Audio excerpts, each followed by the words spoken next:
Hi everyone, it's Amy. I've been thinking about one of the latest videos that I shared with you, and it was focusing on expressing yourself more so that your needs could be met. And I was thinking that probably a lot of you would appreciate if I went deeper on the topic of communication, because communication is so fundamental in how you take care of yourself, and the lovely trickle effect can either be positive or negative depending on if you communicate at all or how you choose to communicate. So I've got my notes here so I can share with you as much as possible in about 2 minutes.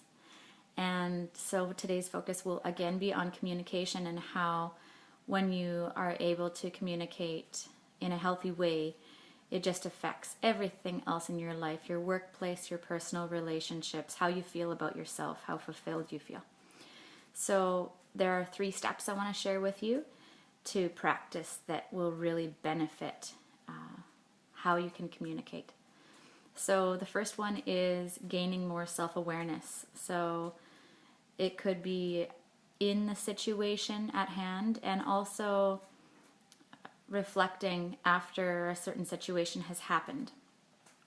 I don't know what your habits are as far as communicating, but just gaining an outside perspective, a new fresh perspective on the way that you communicate will be really helpful. So for example, really looking deep within yourself and asking yourself the question, how did that make me feel? Or how am I feeling right now? And really own your stuff. It took me a long time, and I'm still not perfect yet, to realize, okay, these are my feelings, and nobody can make me feel a certain emotion. They're mine. So own your feelings.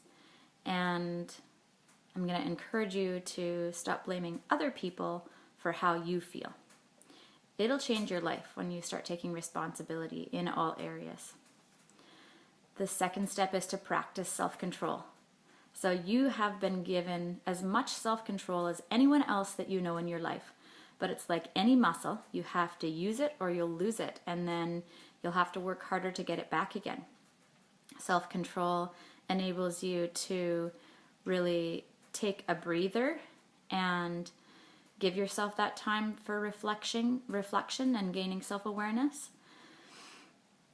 So it could be allowing yourself to take a step back and not react in a situation, but to choose how you're going to respond, the tone of your voice, the words that you're going to respond with, and how you communicate.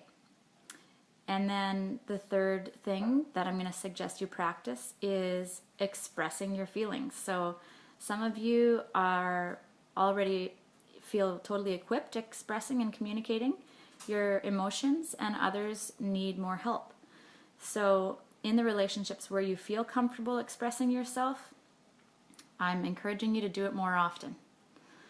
So the 3 steps that I encourage you to practice are, again, practicing gaining more self-awareness about what you're feeling right now, how you felt about a situation in the past, and gaining a fresh perspective on yourself, because we can always get to know ourselves better. The second practice is practicing self-control. So do you need to take a step back? Do you need to hold your tongue? Do you need to maybe unleash what needs to be said if you've been holding it in for too long? And then the third practice is expressing your feelings. So the more you practice these 3 steps, the stronger each muscle will become. I guarantee it. I'm sure that other friends and family members have had experience where they can say, yes, I practiced that habit and I'm so much better at it now. When you communicate, you're going to have less resentment towards other people. You'll feel more confident. You'll like yourself a whole lot more, and you'll be proud of yourself, which is really important to be able to give yourself a pat on the back.